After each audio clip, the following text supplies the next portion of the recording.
Well, hello again and welcome to Painless Universal, a conversation with myself and Welsh.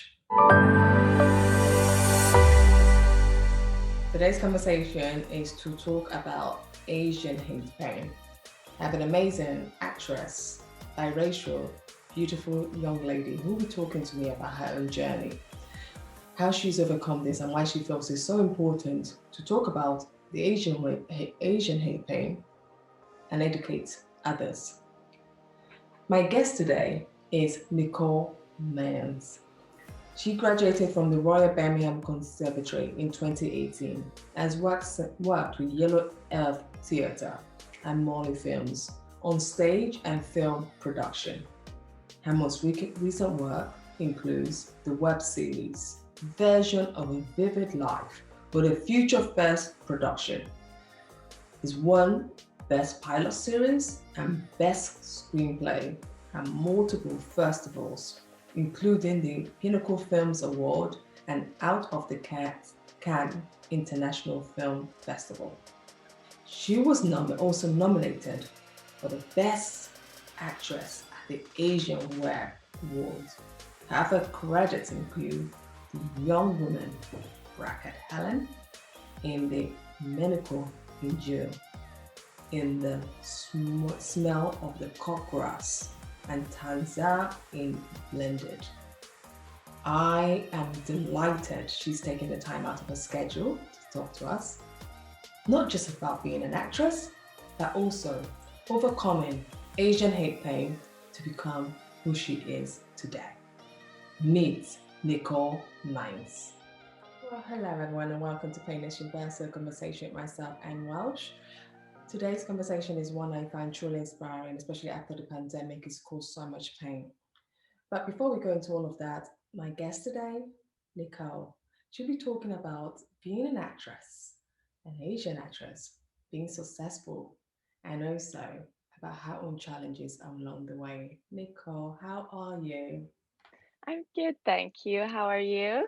I'm very well, and I'm great. The weather is not too bad. I've been looking at my calendar. It keeps saying it's going to rain, but somehow the weather just stayed the same. How are you doing? Yeah, I'm very good. Been quite busy recently, which I'm not complaining about. So, yeah, just been working and doing my own thing. So, yeah. Great. When anyone looks at acting and all the journey of actresses, you rarely see the Asian actresses. Although there are a lot of them coming up in the UK, in the United States, a lot of more Asians are coming up and beginning to choose that path as a career, saying that's something I enjoy.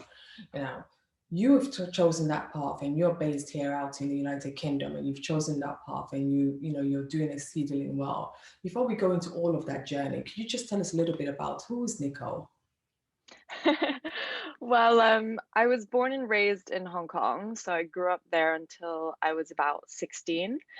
My dad is English and my mom is Chinese. And my sister and I both grew up there, went to local school, so I can speak Cantonese and Mandarin, which when I was younger, I was like, oh, I don't want to learn it. It's so much effort. But my mom was like pushing, it's like, no, this is half of your heritage. So you need to be able to, be proud of it and at least speak the language.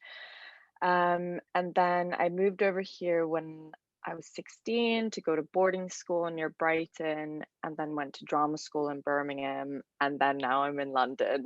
So I've moved around quite a lot. Wow. Have you enjoyed moving around though?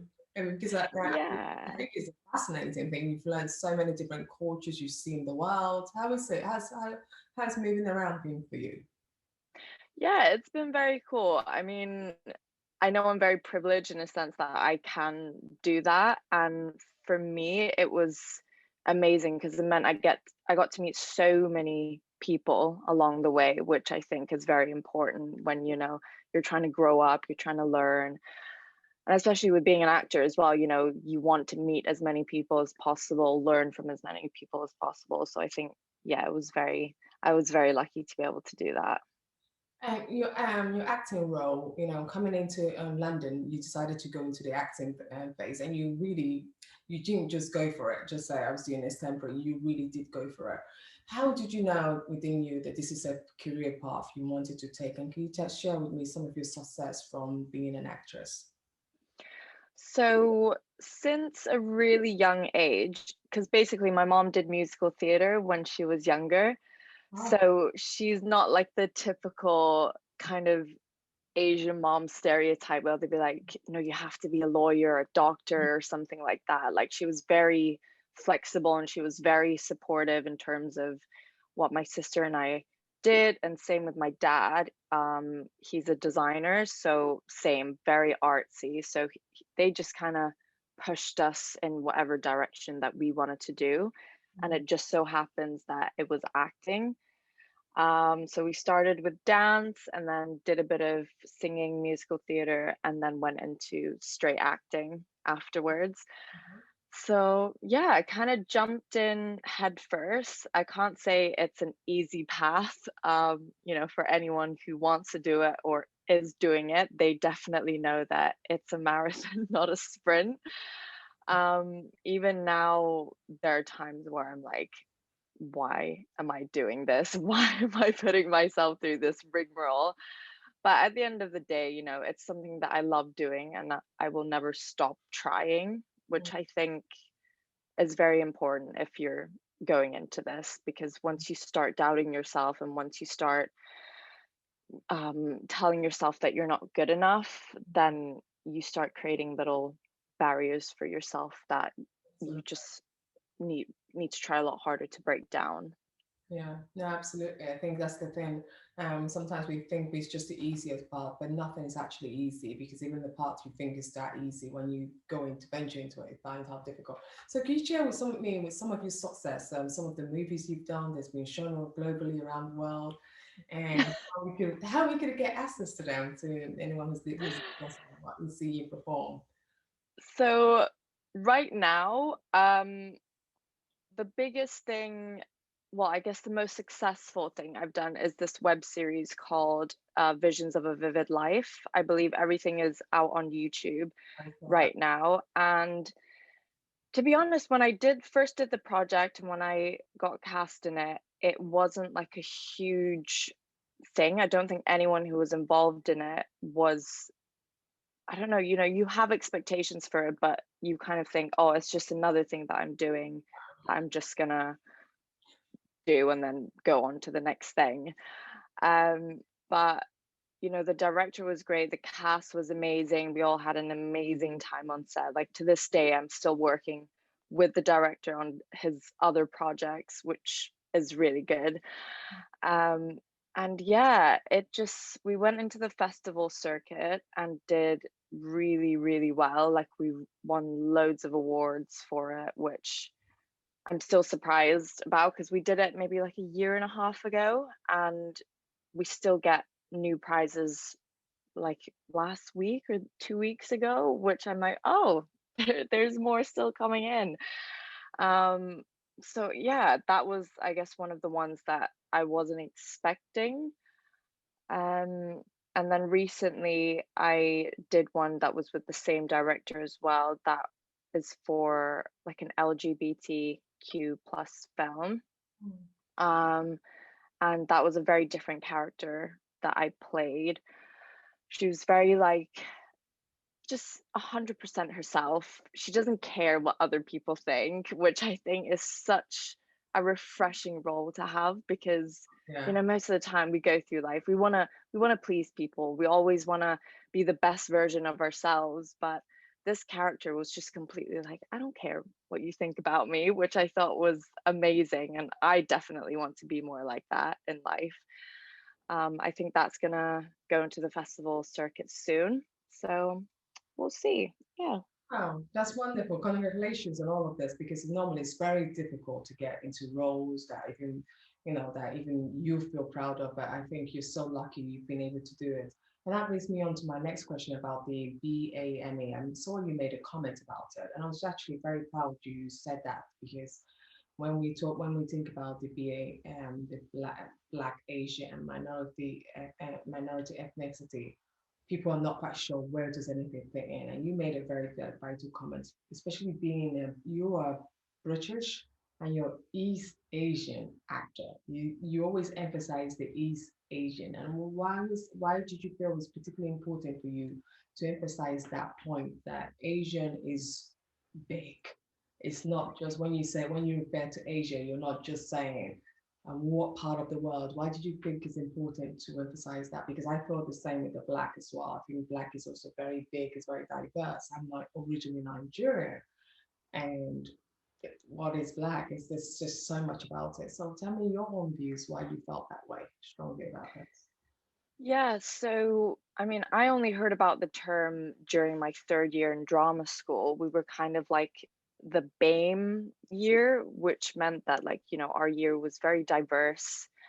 We had a lot of people from all around the world, but it didn't, like you said, it didn't quite encapsulate what we were. It was kind of just like a general term that was thrown around, which I'm not really a fan of because, everyone is from somewhere different. And like you said as well, being Black, there's so many different types. You're from all around the world, and it's same for Asians. Like when I grew up, Asian meant East Asian or South Asian, and there's so many different types that I know about. And then to just be grouped in just one broad term of being Asian was just very frustrating. And especially in the UK, I think when you say Asian, people automatically assume that it's South Asian. East Asian doesn't really get included in that, which I don't really know why, because there's such a big community of them. Like since graduating, I've met so many more people, and it's an amazing community, but we just kind of get forgotten about, which is not great, especially when it comes to representation, even jobs, like normal jobs. Yeah, it's just something that needs to change, I think.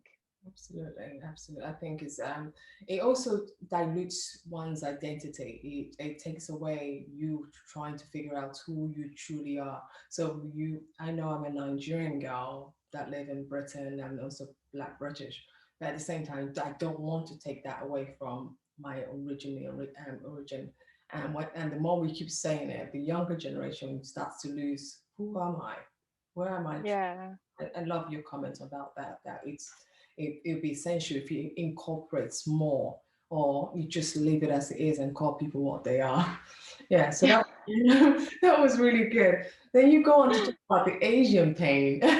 You're very articulate about it, because I think the conversation, the painless universal, we're all about talking about the pain people go through, because anything in life revolves around pain, and you are very particular about the Asian women and how you've managed to deal with it in the Western world. Can you tell us some of the challenges you found, even though you're mixed race, you still found challenges because people always try to identify where are you from? Are you from here? Are you from there? What are some of the challenges you've had to overcome being an Asian, Black, and mixed Asian woman in the United Kingdom, around the world? In fact, Um, yeah, first of all, like being mixed is already kind of like a privilege because I don't experience the same prejudice as like a full East Asian or full Asian woman, because I can sometimes look white passing, and then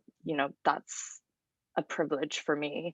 But growing up in Hong Kong, there is a stigma as well that you know older white men like to go with younger Asian women, and that is a stigma that is I've had my whole life. So if I got to a certain age where going out with my dad was slightly awkward because I could feel people staring, and I have to make this conscious effort of being like, so dad, what do you like, how's life, what are you doing, kind of thing. And it's just like I shouldn't be what? made to feel like that. Like it's my own dad. Like I don't have to prove that he's my dad, but like there's something in me that's like a trigger that just goes like, oh, people are judging me. I need to do this. I need to do that, which is annoying. And also with the stereotype of, how Asian women are portrayed on films.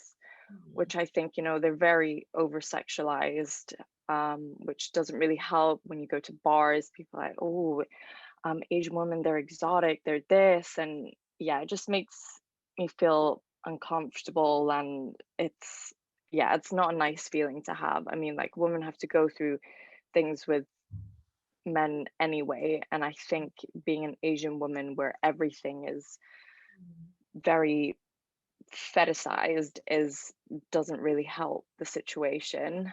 Um, Mm. and yeah, I think, I've been asked many times, like, oh, where are you from?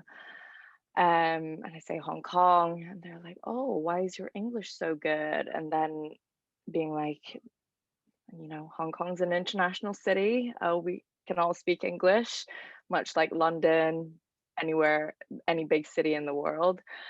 And then they would go on to make like small comments like, oh, if I don't give them anything, basically, and I'm not interested, they're like, oh, I thought you women are supposed to be easy. I'm like, "Mm, I don't know where you're getting this idea from, but that's not the case. Like, if if we're not interested, we're not interested. You don't have to push it and try and say unnecessary comments like that, because then it just makes us feel very uncomfortable. And most of the time, we're not ones to speak up, Yes. like, for ourselves, because, you know, especially, well, speaking from experience, the Chinese culture, we're very respectful. We don't really try and say something that would offend another person. Mm. So, in that sense, we would just try and be like, oh, take it, ignore it, and then just carry on. Mm. But I think it has gotten to the point, especially with the pandemic happening, there's been so many attacks on British, East Asian, Asian Americans all around the world. And it's just heartbreaking to see, especially, people attacking our elderly people. That could have been my mom, could have been my grandma. And it's just, yeah, it's just very heartbreaking that people can get to that point of treating another human being like that. Yeah, we always forget, and one of the things I always emphasize that we always forget to look at people as human beings first before we look at their colors. And I think the world is gone to a point where the first time when someone meets you, they first look at your color, and that determines how well they will treat you, how well they will look at and talk to you. And I hope one day the world will get into a place where we first think this person's a human being, as a human being, a fellow human being, do you want to be treated that way as well? You talk about very openly about microaggression. I didn't know about it. I didn't know there was even that term that exists. And the feeling is, I think, is a feeling of where you think you don't belong into either society. Um, can you share the microaggression that you've had that shaped you to the person you are? Because I think you've suffered from some misfortune. But how has that pain shaped you to the beautiful woman, powerful, strong woman you are today?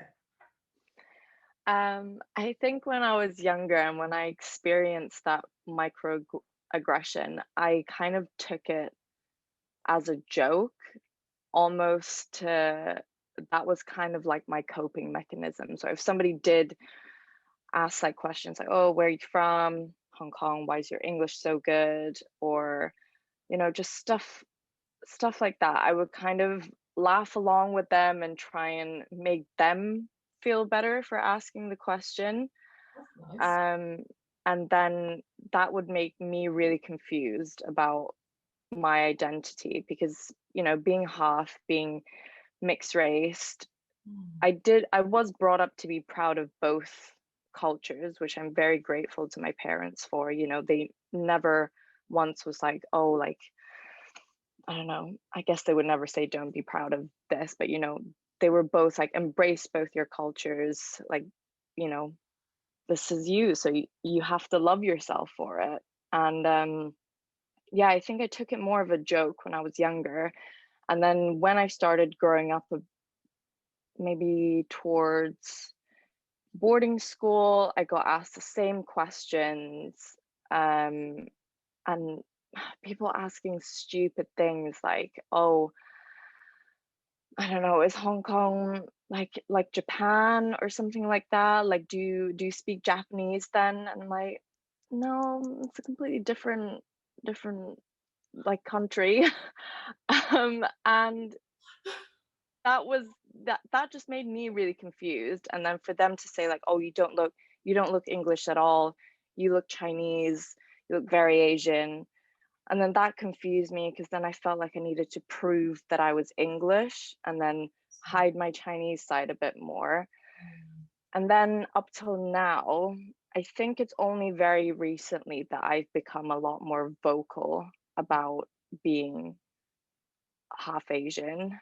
Um, because I think other mixed kids will be able to tell you that, growing up mixed race is not an easy thing because you kind of have to juggle being both, because when you go one place they think you're one thing, when you go another place they think you're another thing, and especially with my accent as well, people think I'm American or Canadian. It kind of goes in between.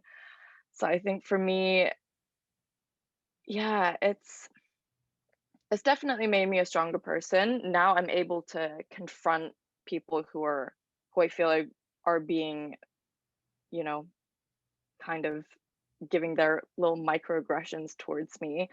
I can stand up for myself, but that's something that I've learned over the years, to not just take it silently. And now is the best time to speak up about it.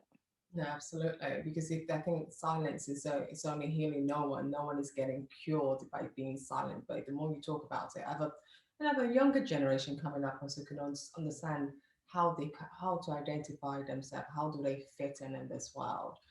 You talked so openly about the pandemic, and that has increased the amount of Asian hate. I think so many celebrities have come out and started supporting that. There's this hashtag Stop Asian Hate.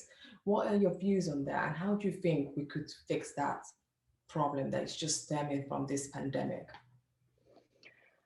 I think, to be honest, we just need to treat each other as human beings more kindly. Like we're all on this world together. Like there's no point in causing so much harm, just because of someone's race, how someone looks. It's like fundamentally it's just being a nice person. And I think, yeah, what this pandemic has taught me is that there is a very ugly side to the human race that sometimes we try to ignore. I mean, even with the Black Lives Matter situation, it just is things that shouldn't be happening to this day. And I think, especially in the UK, we're very good at hiding racism. We're like, no, it doesn't exist in the UK. But Yeah, just because it's not reported about, just because we don't have guns, just because, it's not outward horrible, insane attacks that get reported all around the world, like in the US, doesn't mean it doesn't exist. And I think people also get very uncomfortable when race is brought up, but it shouldn't be. It should be a conversation that's celebrated, that's talked about more, and that's how we can learn from each other. Like, I'm sure I still do some things that maybe some people don't agree with, but I'm happy if somebody is just like, oh, you know what, like, I think you should do this. I think maybe you should think about this. Then, I'll be like, oh, okay, thank you so much for telling me. And, that's me educating myself as well. And I just think it's being able to be open and talk about things more, easily. Even if, like, we were watching the football recently and there've been, this huge deal about players taking the knee, and people get offended by them taking the knee, which is completely just insane. They think it's a political statement. They think, oh, it's football. Why is stuff like this brought up? But because players of a certain race are getting a lot of hate on the internet hmm, because of how they look, because of their race, and it needs to stop, and it needs to start somewhere. And even if it's, taking the knee, them making a stand for something, that's already a start of a conversation. But yeah, it's No, people just need to be nicer, treat people how you think you want to be treated as a human being. I think that's just the simplest way to look at it. I agree. I couldn't have agreed more for what you just said because it's so true. It's just treating people the way you want yourself to be treated, your own family, your mother, your sister, your brother, your husband to be treated, I think is the key message here. On a final note, Nicole, you're an actress. You work so hard. What is next for you? What do you have in store coming up that we should all look out for? Well, I just finished filming a short film maybe like 2 weeks ago. Mm. Um, that one was a really, really fun shoot to be on. And the actress who acts opposite me, she is half Asian as well, which I absolutely love. So it's like there's only two of us, so it's a full East Asian mixed race cast, which I'm just so happy about because you never ever see that. And yeah, I'm very excited for that to come out. I think that's going to go into the festival circuit as well. And I'm auditioning for things as well, which fingers crossed, we'll see what happens. But yeah, that's next for me. And then any young girl who's watching this and who's going thinking of following your path to being an actress, an Asian girl, mixed race girl, black girl as well, what would you say to her? Just do it. Just do it. If that's what's going to make you happy, if that's what you want to do, the industry is changing and it's changing very fast. And I think if you want to do it, do it. Don't let anyone tell you otherwise. Oh wow, Nicole, thank you so much for this conversation. I really appreciate your time, for No, sharing thank you. your story, your yeah, keep shining in the world. I think you're making a huge difference, and every voice Thank matters. you. Thank you so much. Thanks. Thank you so much.